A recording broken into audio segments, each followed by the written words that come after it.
আজকে আমি সূরাতুন নিসার দুটি আয়াত শেয়ার করতে চাই। একটি আয়াতে আল্লাহ বলছেন সবার আগে কোন কোন পাপগুলো থেকে আমাদেরকে দূরে থাকা প্রয়োজন। অনেক সময় একজন মুসলিমের জীবনে কাজের অগ্রাধিকার নির্ধারণের ক্ষেত্রে সঠিকভাবে বুঝের অভাব দেখা দেয়। কিছু কিছু কাজ অন্য কাজের চেয়ে বেশি গুরুত্বপূর্ণ, অন্যান্য কাজের চেয়ে আপনার নামাজ বেশি জরুরি।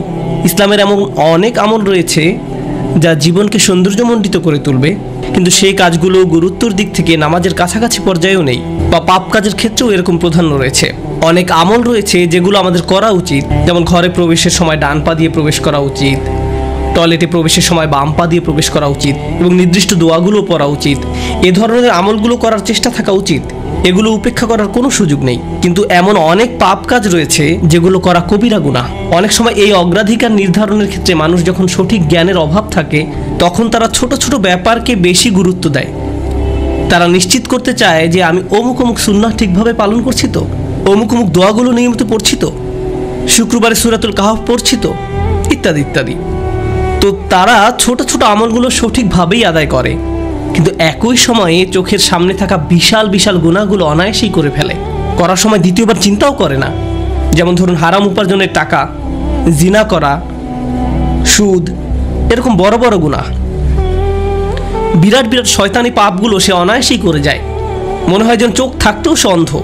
ছোট ছোট আমলগুলো আপনি ঠিকই গুরুত্ব দিয়ে করে যাচ্ছেন, যেন মনে মনে ভালো ফিল করতে পারেন যে যাক, আমি তো ধর্ম পালন করছি। এজন্যই কুরআন আমাদেরকে বিভিন্ন আমলের সঠিক অনুপাত ঠিক করে দিয়েছে। আল্লাহ এই আয়াতে বলছেন, ইনতাজতানিবু কাবাইরা মা তুনহাউনা আনহু, যদি তোমরা নিষিদ্ধ কাজের বড় বড়গুলো হতে বিরত থাকো। সুতরাং দেখা যাচ্ছে এমন অনেক বড় বড় পাপ রয়েছে যেগুলো থেকে আমাদের অবশ্যই বিরত থাকতে হবে। যদি আমরা এটা করতে পারি, তাহলে ছোট ছোট পাপের ক্ষেত্রে আল্লাহ বলছেন, নুকাফিরু আনকুম সাইয়্যাতিকুম, তাহলে আমি তোমাদের ছোট ছোট পাপগুলো ক্ষমা করে দেব। অর্থাৎ আগে সিরিয়াস ব্যাপারগুলো যত্ন নাও। কোরআন যেগুলোর উপর গুরুত্ব আরোপ করেছে, যেমন টাকা উপার্জনের বিষয়টা, কিভাবে আমরা টাকা আয় করি এবং কিভাবে তা ব্যয় করি, সে ব্যাপারে আগে যত্নবান হওয়া, এটা খুবই সিরিয়াস একটা ব্যাপার। আমাদের আশেপাশে যারা আছে তাদের অধিকারের ব্যাপারে সাবধান থাকা, যারা এতিম বা অভাবগ্রস্ত তাদের দেখাশোনা করা। সূরা মাউনে আল্লাহ বলছেন, ফাযালিকাল্লাযী ইয়াদউল ইয়াতীম, সেই ব্যক্তি যে এতিমকে গলা ধাক্কা দেয়, এগুলো বড় ধরনের পাপ। তারপর যেভাবে আমরা আমাদের ব্যবসা বাণিজ্য চালাই, কেউ যদি আপনার কাছে টাকা পায়, কোনো কন্ট্রাক্ট মানতে যদি ওয়াদাবদ্ধ হন, কোনো সেবা প্রদান করার জন্য যদি আপনাকে বেতন দেওয়া হয়, কাজের ক্ষেত্রে সততা বজায় রাখা। ঠিক একইভাবে কোরআনে বর্ণিত সবচেয়ে ভয়ঙ্কর পাপগুলোর একটি হলো সুদ। একইভাবে আমাদের পবিত্রতা রক্ষা করা, অর্থাৎ জেনা ব্যভিচার থেকে বিরত থাকা, এটা কবিরা গুনাহ। এটা এত বড় গুনাহ যে আল্লাহ বলছেন, লা তাকরাবুজ জিনা, ব্যভিচারের কাছেও যেও না। অন্যান্য ছোট ছোট গুনায় তোমরা হয়তো জড়িয়ে পড়বে। হতে পারে তোমার নামাজে যথেষ্ট মনোযোগ ছিল না, অজুটাও হয়তো উত্তম রূপে করা হয়নি। হতে পারে যখন নামাজ পড়ছিলে তখন অন্য কোথাও মন পড়েছিল। হতে পারে হজ বা উমরা করার সময় কিছু কিছু নিয়মকানুন ঠিকমতো পালন করতে পারোনি। কখনো কখনো হয়তো ধৈর্য হারিয়ে ফেলেছিলে। এই ছোট ছোট বিষয়গুলো ক্ষমা করে দেওয়া হবে, কারণ তোমরা বড় বড় পাপ থেকে বিরত ছিলে। ছোট বড় পাপের এমন একটি তারতম্য কোরআনে জোর দিয়ে উপস্থাপন করা হয়েছে। কিন্তু এই আয়াতের যে ব্যাপারটি আমার কাছে বেশ চমৎকার লেগেছে, সেটা শুধু তিনি যে আমাদের পাপগুলো উপেক্ষা করবেন তা নয়, বরং এই পাপগুলোর কথা মনে করে আমরা প্রায় লজ্জিত হয়ে পড়ি। আল্লাহ এর সাথে সাথে আরো যোগ করে বলেন, ওয়ানুদখিলুকুম মুদখালান কারিমা, এবং সম্মানজনক স্থানে তোমাদের প্রবেশ করানো হবে। অন্য কথায়, ওই ছোট ছোট ত্রুটিগুলোকে উপেক্ষা করে তোমাদেরকে সম্মানিত করা হবে, মর্যাদা দেয়া হবে। আর ওই সব লজ্জাজনক ব্যাপারগুলো তোমাদের রেকর্ড থেকে মুছে ফেলা হবে। তাই যখন তোমরা আল্লাহর সামনে আসবে, অপমানিত হবে না, তোমাদের সম্মানজনক স্থানে প্রবেশ করানো হবে। এই আয়াতের আরেকটি ব্যাপারও আমার কাছে বেশ চমৎকার মনে হয়েছে। এই আয়াতের পূর্বের কয়েকটি আয়াতে কিছু কিছু কবিরা গুনাহ নিয়ে কথা বলা হয়েছে, যেমন ব্যবসায় প্রতারণা করা, কাউকে অন্যায়ভাবে হত্যা করা। আর ছোট ছোট পাপ ক্ষমা করে দেওয়ার আয়াতের ঠিক পরের আয়াতে আরও অসাধারণ উপায়ে জীবনের বিভিন্ন বড় বড় পাপে জড়িয়ে পড়ার যে মূল কারণ সেটা বলা হয়েছে। আল্লাহ আযজা ওয়া জাল্লা বলেন, ওয়ালা তাতামান্নাউ মা ফাদ্দালাল্লাহু বিহি বা'দাকুম আলা বা'দ, আর তোমরা আকাঙ্ক্ষা করো না এমন সব বিষয়ে যাতে আল্লাহ তাআলা তোমাদের একের উপর অন্যের শ্রেষ্ঠত্ব দান করেছেন। তো আমাদের ক্ষেত্রে যা ঘটে, যখন আমরা এমন কাউকে দেখি যে আমাদের চেয়ে বেশি টাকা উপার্জন করে, আমাদের চেয়ে তার চেহারাটাও বেশি সুন্দর, তার গাড়িটাও উত্তম, তার সাংসারিক জীবনটাও প্রশান্তির, কখনো কখনো ভাই বোনের মাঝেও এই হিংসা দেখা দেয়। যেমন আমি বলতে শুনেছি, আমার বোনের গায়ের রং আমার চেয়ে উজ্জ্বল। হিংসা বিভিন্ন প্রকৃতির হতে পারে। কারো ভালো কিছু থাকার কারণে আপনি তাকে ঈর্ষা করতে পারেন, এবং আপনার নিজের সেটা না থাকার কারণ নিয়ে সারাক্ষণ চিন্তা করতে পারেন। আর এই চিন্তা আপনাকে শেষ করে দিতে পারে। এটা ছোট বড় যে কোনো কিছুর জন্য হতে পারে। এটা বস্তুগত বিষয়, যেমন অর্থকড়ি, ঘরবাড়ির জন্য হতে পারে। আবার অবস্তুগত বিষয়, যেমন বাবার ভালোবাসা, মায়ের ভালোবাসার জন্যও হতে পারে। বাবা কেন তাকে এত ভালোবাসে, আমার প্রতি তো এত মনোযোগ দেয় না। মা সবসময় শুধু আমার দোষ দেখেন, তিনি কখনো ওর দোষ দেখেন না। মাঝে মাঝে পিতামাতার আচরণ ব্যাপারটাকে আরো জটিল করে তোলে, কারণ তারা বারবার বলতে থাকেন, কেন তুমি তোমার ভাইয়ের মতো হতে পারো না, ও কত লক্ষ্মী। তাদের এমন আচরণ পরিবারের ভিতরে আরো বেশি হিংসা তৈরি করে। আল্লাহ এখানে বলছেন, অন্যদের যা দেয়া হয়েছে তার জন্য আকাঙ্ক্ষা করো না। আপনি নিজেই তো দেখতে পান যে আপনার চেয়ে ভালো চেহারার মানুষ রয়েছে, আপনার আমার চেয়ে বুদ্ধিমান মানুষও রয়েছে, আমাদের চেয়ে বেশি টাকা কামাই করে এমন লোকজনও রয়েছে। পরিবারে এমন কেউ থাকতে পারে যে আপনার চেয়ে বেশি প্রশংসা লাভ করে। কখনো কখনো হয়তো অন্যায়ভাবে তাদেরকে প্রাধান্য দেওয়া হয়, কিন্তু অনেক ক্ষেত্রে আসল ব্যাপার হলো, আল্লাহ তার জন্য রিজিকের যে দরজা খুলে দিয়েছেন তা তিনি আমার জন্য খুলেননি, তিনি আমার জন্য অন্য দরজা খুলে দিয়েছেন। আমরা অন্য একজনকে যা দেয়া হয়েছে ঠিক সেটাই কামনা করি। আল্লাহ আপনাকে আমাকে অন্য একজনের মতো করে বানাননি। আল্লাহ অন্য মানুষদের জন্য রিজিকের যে দরজা খুলে দিয়েছেন তা হয়তো আমার জন্য দেননি। আমাদের প্রত্যেকেরই রয়েছে জীবিকা উপার্জনের স্বতন্ত্র সুযোগ। আল্লাহর অনুগ্রহ অর্জন করতে হলে আমাদের প্রত্যেককে যে সুযোগ দেওয়া হয়েছে তার আলোকে কঠোর পরিশ্রম করতে হবে, অন্যদের সাথে নিজেকে তুলনা করে নয়। এই আয়াত যে ইতিবাচক বিষয়গুলোর প্রতি জোর দেয় সেটা আলোচনা করার পূর্বে আমি আরেকটা ব্যাপারে কথা বলতে চাই। এই হিংসা কেন অনেকগুলো বড় বড় গুনাহের মূল কারণ? আমাদের জানা মতে রেকর্ড করা ইতিহাসে আল্লাহর বিরুদ্ধে সর্বপ্রথম যে বিদ্রোহ করা হয় তা হলো ইবলিস শয়তানের বিদ্রোহ। আর এই বিদ্রোহের মূল কারণ ছিল হিংসা। সে কেন এত মনোযোগ পাচ্ছে? তাকে তো জাস্ট মাটি দিয়ে তৈরি করা হয়েছে। এভাবেই অবাধ্যতার শুরু। মানুষ পৃথিবীতে আসার পর সর্বপ্রথম যে পাপটি সংঘটিত হয় তা হলো কাবিল কর্তৃক তার ভাই হাবিলের হত্যা। সেটাও ছিল হিংসার কারণে। এই হিংসা এতটাই জঘন্য আর কদাকার হতে পারে যে আপনি যদি ইয়াকুব আলাইহিস সালামের মতো একজন মহান নবীর সন্তানও হয়ে থাকেন, আর আপনার ভাইও যদি হয়ে থাকেন একজন অসাধারণ ছেলে যে কিনা এখনো নবী না হলেও তার মাঝে নবীর বৈশিষ্ট্য বিদ্যমান রয়েছে, এই হিংসা আপনাকে এতটাই নিয়ন্ত্রণহীন করে দিতে পারে যে আপনি তাকে হত্যা করতে উদ্যত হতে পারেন। আমি যা বোঝাতে চাচ্ছি তা হলো, হিংসা এবং ঈর্ষাকে ছোট করে দেখা উচিত নয়। ব্যাপারটাকে এমন মনে হতে পারে যে এটি আমার আপনার ভিতরে একটা অনুভূতি মাত্র। মূলত হিংসার আরবি শব্দ হলো হাসাদ, আর হাসাদ শব্দের শাব্দিক অর্থ হলো আঁচড়। তারা এটাকে এভাবে বর্ণনা করে, হিংসা হলো মনের ভিতরে একটি চুলকানি। ঠিক শরীরের চামড়ার উপর কোনো পোকামাকড় কামড় দিলে আপনি যেমন চুলকাতে চান, সেরকম এটি যত চুলকাবেন অবস্থা তত খারাপ হবে। আপনার উচিত হলো একে উপেক্ষা করা, এবং এক সময় এটা এমনিতেই ভালো হয়ে যাবে। আপনাকে এটা উপেক্ষা করতে হবে। এটাই হাসাদ। ইমাম হাসান রাদিয়াল্লাহু তাআলা আনহু বলেন, আমি হিংসুকের চেয়ে এমন কোনো অনিষ্টকারী দেখিনি যাকে আসলে বেশি ক্ষতিগ্রস্ত ব্যক্তির মতো দেখায়। সাধারণত কেউ ক্ষতি করলে অন্য একজন তার এই ক্ষতির কারণে ক্ষতিগ্রস্ত হয়, কিন্তু হিংসার ক্ষেত্রে ক্ষতিকারী নিজেই নিজের ক্ষতি করে। সে হিংসা করছে, কিন্তু এই হিংসার কারণে নিজেই নিজের অনিষ্টের শিকার হচ্ছে। আর এই কারণেই সূরা ফালাকে হিংসুকের হিংসা থেকে আমরা আল্লাহর নিকট আশ্রয় প্রার্থনা করি। ওয়া মিন শাররি হাসিদিন ইযা হাসাদ। হিংসুকের অনিষ্ট থেকে যখন সে হিংসা করে, ঠিক সেই মুহূর্তে যখন সে হিংসা করে, এটা খুবই গুরুত্বপূর্ণ একটা ব্যাপার। এই হিংসার কারণে আপনার আমার জীবনে ভয়ঙ্করতম সমস্যা তৈরি হতে পারে। এখন আমি নিজেকে বিশ্লেষণ করতে চাই। যখন আমি নিজেই অন্যকে হিংসা করতে শুরু করি, তখন কোন কোন ধরনের নিয়ামত থেকে নিজেকে বঞ্চিত করি? যখন আমি নিজেই অন্যের উন্নতি সহ্য করতে পারি না, ব্যাপারটা আর একটু খোলাসা করে বলছি। তামান্নি জাওয়াল নি'মা লিদুনিহি। আপনি ইচ্ছা করেন যে তার যেন এই নিয়ামতটি না থাকে। ব্যাপারটা এমন নয় যে আচ্ছা ওই ভাই খুবই শক্তিশালী, আমি যদি তার মতো শক্তিশালী হতাম। না না না, আমি ইচ্ছা করি যে সে অসুস্থ হয়ে পড়ুক আর আমি শক্তিশালী হয়ে উঠি। আপনি ইচ্ছা করেন তার মাঝে যেন ওই ভালো বিষয়টা না থাকে। কোন কারণে সে ওইটা পাবে? আচ্ছা সে প্রমোশন পেয়েছে, এখন আমারও ইচ্ছা হয় যে আমিও যেন প্রমোশন পাই। না না না, হিংসা হলো আমি চাই সে বরখাস্ত হোক আর আমি প্রমোশন পাই।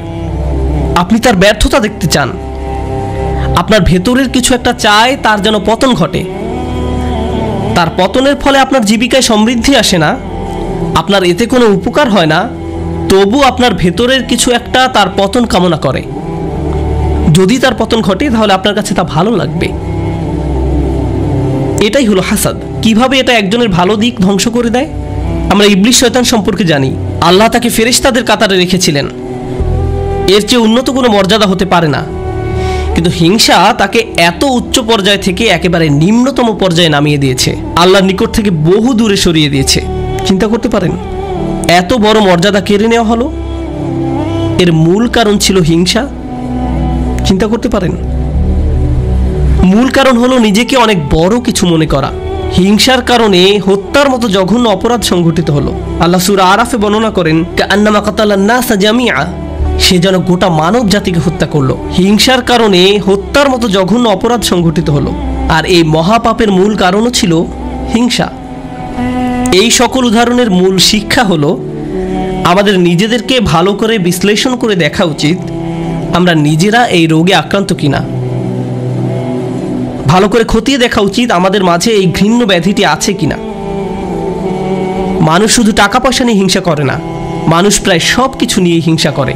পরিবারের সবার মনোযোগের কেন্দ্রবিন্দু হওয়া, এটা এমনকি ধর্মীয় পরিমণ্ডলেও ঘটতে পারে। ভাই জানেন, অমুক শায়েখ, তার ভিডিও মানুষ বেশি দেখে। আপনি তার ফলোয়ারদের সাথে নিজের ফলোয়ারদের তুলনা করছেন কেন? মাহফিলে তাকে কেন প্রধান বক্তা করা হলো, তাকে কেন সবচেয়ে ভালো সময় বক্তব্য দিতে দেয়া হলো? এমন ঘটনা মসজিদেও ঘটতে পারে। ভাই দেখেছেন তারা কত টাকা তুলেছে, আমরা এত টাকা তুলতে পারিনি। আর এই মনোভাব প্রতিযোগিতায় সীমাবদ্ধ থাকে না, হিংসায় পরিণত হয়। কেন তারা আমাদের চেয়ে ভালো করছে? এই হিংসা এমনকি ধর্মীয় পরিমণ্ডলেও আঘাত করতে পারে। মদিনায় আসার পর সাহাবীরা ধারণা করেছিলেন মদিনার ইয়াহুদিরা সবার আগে ইসলাম ধর্ম গ্রহণ করবে। এ সম্পর্কে কোরআনে এসেছে, আফাতাতমাউনা আইয়ুমিনু লাকুম, তোমরা কি আশা করো যে তারা তোমাদের কথা ঈমান আনবে? কারণ তারা আহলে কিতাব, তারা ওহী অবতীর্ণ হওয়া সম্পর্কে অবগত ছিল। তারা রাসূল সাল্লাল্লাহু আলাইহি সাল্লামকে সেভাবে চিনত যেভাবে তারা তাদের ছেলে মেয়েদের চিনতে পারত। এর কারণ ছিল আসলে হিংসা। তারা এই ব্যাপারটা মেনে নিতে পারেনি যে নবী প্রেরণের অনুগ্রহটি বনী ইসরায়েলদের কাছ থেকে অন্যদের কাছে চলে যাবে। তারা চাইতো ওহী মুহাম্মদ সাল্লাল্লাহু আলাইহি সাল্লামের কাছে না এসে তাদের কারো কাছে আসুক। জীবনের এমন কোনো দিক নেই যেখানে হিংসার আক্রমণ হওয়ার সম্ভাবনা নেই। এটা আপনার চাকরি জীবনে প্রভাব ফেলতে পারে, ব্যবসায়িক জীবনে প্রভাব ফেলতে পারে, আপনার পারিবারিক জীবন, ব্যক্তিগত জীবন, ধর্মীয় জীবন, সামাজিক জীবন থেকে শুরু করে জীবনের প্রতিটি ক্ষেত্রে এর প্রভাব পড়তে পারে। সম্প্রতি বিশ্বের বিভিন্ন প্রান্তে ভ্রমণ করার অভিজ্ঞতা থেকে আমি এক নতুন ধরনের হিংসা সম্পর্কে অবগত হয়েছি। অনেক বোন এসে আমার কাছে প্রশ্ন করেন, এটা বলার কারণে হয়তো আমি সমস্যায় পড়তে পারি, যাই হোক, কোরআনে কেন পুরুষদের জন্য অমুক অমুক বিধান দেয়া হয়েছে আর নারীদের জন্য সম্পূর্ণ ভিন্ন বিধান দেয়া হয়েছে? পুরুষদের কেন বোরকা পরতে হয় না? আমাকে এই প্রশ্ন করা হয়েছিল। ডিভোর্স আইনের ক্ষেত্রে দেখা যায় আইনগুলো কেমন যেন পুরুষের অনুকূলে, মহিলারা জান্নাতে কি পাবে?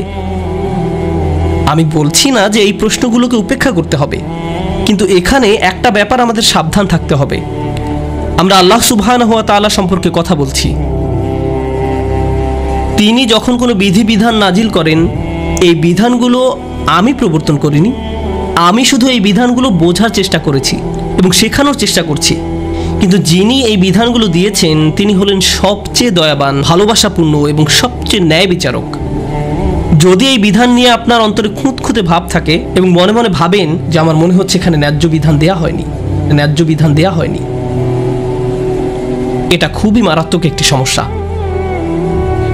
এমনকি আল্লাহ সম্পর্কে এই মনোভাব যে আমাকে ঠকানো হয়েছে, আমাকে তিনি যা দিয়েছেন সেখানে ঠকিয়েছেন, আমাকে পুরোপুরি বুঝতে হবে কেন তিনি আমাকে এটা করতে বলেছেন। একটা ব্যাপারে বলছি, উদাহরণস্বরূপ কেউ যদি আমাকে জিজ্ঞেস করে কেন আল্লাহ মহিলাদেরকে পর্দা করতে বলেছেন, আমার সৎ জবাব হবে আমি জানি না। আমি নিজে নিজে চিন্তা করে হয়তো এই বিধানের কিছু উপকারী দিক তুলে ধরতে পারবো, কিন্তু এই উপকারী দিকগুলো আল্লাহ অবতীর্ণ করেননি। এই উপকারগুলো আমি চিন্তা করে বুঝতে পারলাম, আর আমার এই সাহস নেই যে আমি বলবো যে অমুক অমুক যুক্তির কারণে হিজাব পড়তে হবে, কারণ এই যুক্তিগুলো আল্লাহ অবতীর্ণ করেননি। অনেক সময় আল্লাহ কোনো বিধান নাজিল করেন কিন্তু তার পেছনের কারণ বর্ণনা করেন না। তিনি বলবেন তুমি নিজে নিজে চিন্তা করে দেখো, লাআল্লাকুম তাতাফাক্কারুন লিয়াদাব্বারু আয়াতিহি, কেন এই বিধানগুলো দেয়া হয়েছে তা তোমরা নিজেরা চিন্তা করে খুঁজে নাও। তবে একটা ব্যাপার আমি নিশ্চিত জানি, যে বিধানই তিনি অবতীর্ণ করেন না কেন তা আমাদের প্রতি তার অপার অনুগ্রহ মাত্র। আল্লাহ এই আয়াতগুলোতে কি বলছেন? উত্তরাধিকার সম্পত্তি বন্টনের বিষয় বর্ণনা করা আয়াতগুলোর পরে এসেছে। ইসলামে সবাই সমান উত্তরাধিকার সম্পত্তি পায় না, নারী এবং পুরুষ সমান সম্পত্তি পায় না। তারা মেয়ে, স্ত্রী, মা যেই হোক না কেন সমান সম্পত্তি পায় না। তাই আল্লাহ কি বলেছেন? লিররিজালি নাসিবুম মিম্মা ইকতাসাবু ওয়া লিন-নিসাই নাসিবুম মিম্মা ইকতাসাবনা, পুরুষদের জন্য রয়েছে অংশ তারা যা উপার্জন করে তা থেকে, এবং নারীদের জন্য রয়েছে অংশ যা তারা উপার্জন করে তা থেকে। এই আয়াতে মিন অর্থাৎ থেকে এই শব্দের ব্যবহারটি লক্ষ্য করার মতো। এই পৃথিবীতে যত কিছুর জন্য আপনি কাজ করেন তার সবটুকুর ফসল পাবেন না, এর থেকে একটি অংশ পাবেন আর বাকি অংশ পরে পাবেন। অথবা আপনি কাজ করেছেন কিন্তু তার কিছু অংশ সুফল পাওয়ার যোগ্য ছিল না, যেমন হয়তো আপনার নিয়ত শুদ্ধ ছিল না, কাজটা যথেষ্ট পরিশুদ্ধ ছিল না, তাই আপনি আপনার কাজের সেই অংশের মূল্য পাবেন যা মূল্য পাওয়ার যোগ্য ছিল। তাই আল্লাহ বলছেন পুরুষরা কি পাবে তার জন্য একটি মান আমি নির্ধারণ করে রেখেছি, আবার নারীরা কি পাবে তার জন্য একটি মান আমি নির্ধারণ করে রেখেছি। তারপর তিনি বলছেন ওয়াসআলুল্লাহ মিন ফাদলিহি, কুরআনের অসাধারণ একটি বাক্য। এর অর্থ হলো আর আল্লাহর কাছে তার অনুগ্রহ প্রার্থনা করো। এখানে ফাদল দ্বারা শুধু অনুগ্রহ বোঝায় না। হিংসার ক্ষেত্রে হিংসুক ব্যক্তি মনে করে অমুক আমার চেয়ে বেশি ফাদল পেয়েছে, অমুক ব্যক্তি সম্পত্তির দিক থেকে আমার চেয়ে বেশি ফাদল বা অধিক আনুকূল্য পেয়েছে, অথবা চেহারা সুরতের দিক থেকে বা সুযোগ সুবিধার দিক থেকে বেশি আনুকূল্য পেয়েছে। বাসায় কোনো মেয়েও এমনটা অনুভব করতে পারে, কারণ তার বোন বিয়ের সব প্রস্তাব পাচ্ছে কিন্তু সে পাচ্ছে না, আমার বোন আমার চেয়ে বেশি ফাদল পেয়েছে। আল্লাহ বলছেন যদি তুমি ফাদল পেতে চাও তাহলে আল্লাহর অন্য কোনো সৃষ্টির চেয়ে বেশি চাওয়ার পরিবর্তে সরাসরি আল্লাহর কাছ থেকে নিজের জন্য ফাদল চাও। নিজেকে অন্যদের সাথে তুলনা করা বন্ধ করো, বরং আল্লাহর নিকট থেকে তুমি নিজের জন্য কি পেতে পারো তার দিকে মনোযোগ দাও। মনে মনে ধরে নাও যে আশেপাশে কারো কোনো অস্তিত্ব নেই, অন্যদের কি আছে সে সম্বন্ধে চিন্তা ভাবনা করা বন্ধ করো। মনের উপর যদি এরূপ নিয়ন্ত্রণ প্রতিষ্ঠা করতে পারেন তাহলে খুবই সুখী জীবনযাপন করতে পারবেন। যদি কখনো এমনটা হয় যে তুমি ক্লাসে বসে আছো, স্যারের বক্তব্য শুনতে পাচ্ছ কিন্তু কিছুই বুঝতে পারছো না, মনে মনে ভাবছো আমি জানি না আমি কোন স্বর্গে বাস করছি, কিন্তু তোমার পাশের ছেলে বা মেয়েটি প্রতিবার হাত তুলে স্যারের প্রত্যেকটা প্রশ্নের জবাব দিচ্ছে আর তোমার মন বিষিয়ে উঠছে। মনে মনে ভাবছো যদি মেয়েটাকে কষে একটা চড় দিতে পারতাম, আমি তাকে সহ্য করতে পারছি না কারণ সে সব প্রশ্নের উত্তর দিচ্ছে। তোমার সকল মনোযোগের কেন্দ্রবিন্দুতে এমন একজন যে তোমার চেয়ে বেশি বুদ্ধিমান, যে স্যারের প্রিয় ছাত্র, যে সকলের মনোযোগ পাচ্ছে, যার কারণে তোমার নিজেকে খারাপ ছাত্র মনে হয় বা যার কারণে তারা তোমাকে লজ্জা দিচ্ছে। কিন্তু একটা ব্যাপার কি তুমি খেয়াল করেছো? তুমি সেখানে বসে আছো শুধু তুমি এবং শিক্ষক। তুমি এখানে এসেছো শিখতে, অন্যের দোষ না দিয়ে তোমার উচিত নিজেকে দোষ দেয়া। হায় হায় আমি আমার মনোযোগ হারিয়ে ফেলেছি। নিজের কাছে ব্যাখ্যা দাবি করো কেন তুমি মনোযোগ হারালে। প্রশ্ন করতে গিয়ে লজ্জা অনুভব করো না। তুমি এখানে এসেছো নিজের উন্নতি সাধন করতে, অন্যদেরকে নিজের মূল্য বোঝাতে নয়। তুমি এই জন্য শিখতে আসনি। একই কথা প্রযোজ্য চাকরির জায়গায়, পরিবারের। অন্য কাউকে বেশি দাম দেওয়া হচ্ছে বলে আপনি নিজেকে গুটিয়ে ফেলবেন না। যদি কোনো অন্যায় করা হয় আপনি কথা বলুন, কোনো কিছু যদি বলার থাকে বলুন। যদি কোনো কিছু আপনাকে বিরক্ত করে ভেতরে ভেতরে জ্বলবেন না এবং এটাকে বড় হতে দিবেন না, নিজের ভেতরে ঘৃণা তৈরি হতে দেবেন না। আমরা আল্লাহর নিকট যে দোয়াগুলো করি তার একটি হলো ওয়ালা তাজআল ফি কুলুবিনা গিল্লাল লিল্লাযিনা আমানু, ঈমানদারদের বিরুদ্ধে আমাদের অন্তরে কোনো বিদ্বেষ রেখো না। যখন আমরা কিয়ামতের দিন তার সামনে দণ্ডায়মান হব তখন যেন আমাদের অন্তরে ঈমানদারদের বিরুদ্ধে কোনো গিল বা খারাপ অনুভূতি না থাকে। আমরা দুনিয়াতেও এটা চাই না, আর জান্নাতে আল্লাহ আমাদের থেকে তা দূরে রাখুন। তাই এই ব্যাপারটা পার্থিব জীবনে ঘটতে পারে। এমন হতে পারে যে কারো বিরুদ্ধে আপনার অন্তরে হিংসার মনোভাব তৈরি হচ্ছে, ও সে তো এই পজিশন পাওয়ার যোগ্য নয়, সে তো অমুক কাজ করার যোগ্য নয়। আপনার অন্তরে যদি এমন অনুভূতি তৈরি না হয় তাহলে সেটা খুবই ভালো। কিন্তু অনেক মানুষ আছে যারা এভাবে চিন্তা করে ওই লোক আমার চেয়ে অনেক বেশি বেতন পায়, সে কেন আমার চেয়ে বেশি বেতন পাবে? তারা কত টাকা বেতন পায় বা না পায় তার সাথে আপনার সম্পর্ক কি? আপনি কি করেন? আপনি কি অর্জন করেছেন? আপনার যদি মনে হয় যে আপনার আরো বেশি বেতন পাওয়া উচিত তাহলে ব্যাপারটা যথাযথ কর্তৃপক্ষকে বলুন। ওয়াসআলুল্লাহ মিন ফাদলিহি, আল্লাহর কাছে তাঁর অনুগ্রহ প্রার্থনা করুন। ইন্নাল্লাহা কানা বিকুল্লি শাইইন আলিমা, নিঃসন্দেহে আল্লাহ তাআলা সর্ববিষয়ে জ্ঞাত।